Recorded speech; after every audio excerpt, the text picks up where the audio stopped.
পূরক কোণের ত্রিকোণমিতিক অনুপাত চ্যাপ্টারের 8 নম্বর অঙ্কটাতে চলে এসেছি। কি বলছে, যদি কোণ পি প্লাস কোণ কিউ সমান সমান 90 ডিগ্রি হয় তাহলে দেখাই যে root over of sine P by cos Q minus sine P into cos Q সমান সমান কস পি, ডান দিকে। তো অ্যান্সার করে লিখি, এদিকে বাম পক্ষ মানে লেফট হ্যান্ড সাইড, এদিকে রাইট হ্যান্ড সাইড। যদিও রাইট হ্যান্ড সাইড ডান দিকে মানে বাঁ দিক থেকে অটোমেটিক্যালি চলে আসবে।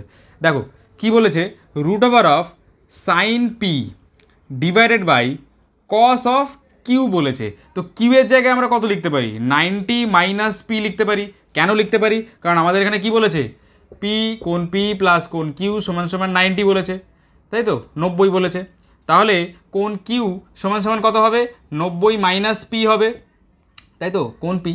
তাহলে কিউ এর জায়গায় কত লিখতে পারি, 90 মাইনাস পি, 90 মাইনাস পি, কোণটা লিখছি না, ওই একই ব্যাপার, মাইনাস সাইন পি, মানে যেখানে যেখানে কিউ আছে সেখানে সেখানে আমরা কত লিখবো, 90 মাইনাস পি লিখে দেবো। কারণ 90 মাইনাস পি লিখলে তো কস আর কস থাকবে না, কস চেঞ্জ হয়ে যাবে সাইনে, সাইন পি হয়ে গেল।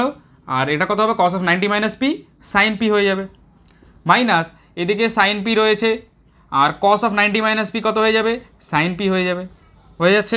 তাহলে ওপরের সাইন পি একটা ব্র্যাকেট দিয়ে নিই, তাহলে তোমাদের বুঝতে সুবিধা হবে। ওপরের সাইন পি নিচের সাইন পি যেহেতু ভাগ আছে কেটে গেল, আর একটা সাইন পি আর একটা সাইন পি গুণ আছে, গুণ করে কত হবে, সাইন স্কোয়ার পি হয়ে যাবে। তাহলে বাদিকে পেলাম 1 মাইনাস এই দুটোকে গুণ করে sine square P.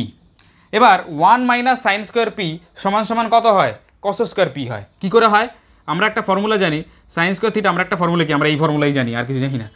Cos square theta সমান সমান 1, কারণ ত্রিকোণমিতিতে ঘুরে ফিরে সেই 3-4টে ফর্মুলাই, কেউ যদি একবার মুখস্থ করে নেয় এর বাইরে আর কোনো ফর্মুলাই নেই।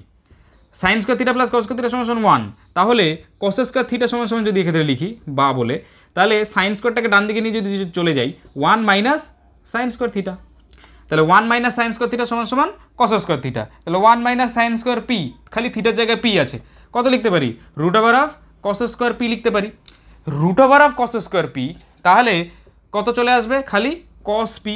কেন, root over of cos square P মানে কি, root over of cos P into cos P, কারণ কস স্কোয়ার পি ছিল, দুটো কস পি ছিল, তাহলে রুট ওভার অফের মধ্যে দুটো এরকম সংখ্যা গুণ আছে, তাহলে কি হবে, একটা চলে আসবে, খালি কস পি হয়ে যাবে, তাহলে রুটও উঠে গেল, তাহলে কত পাবো, খালি কস পি, সেই জন্য খালি কস পি লিখেছি। আর কস পি ডান দিকে রয়েছে, বললাম না বাম পক্ষ থেকে ডাইরেক্ট কস পি চলে আসবে, তাহলে কস পি সমান সমান রাইট হ্যান্ড সাইড, আর ব্র্যাকেটে কি লিখবে, প্রুভড।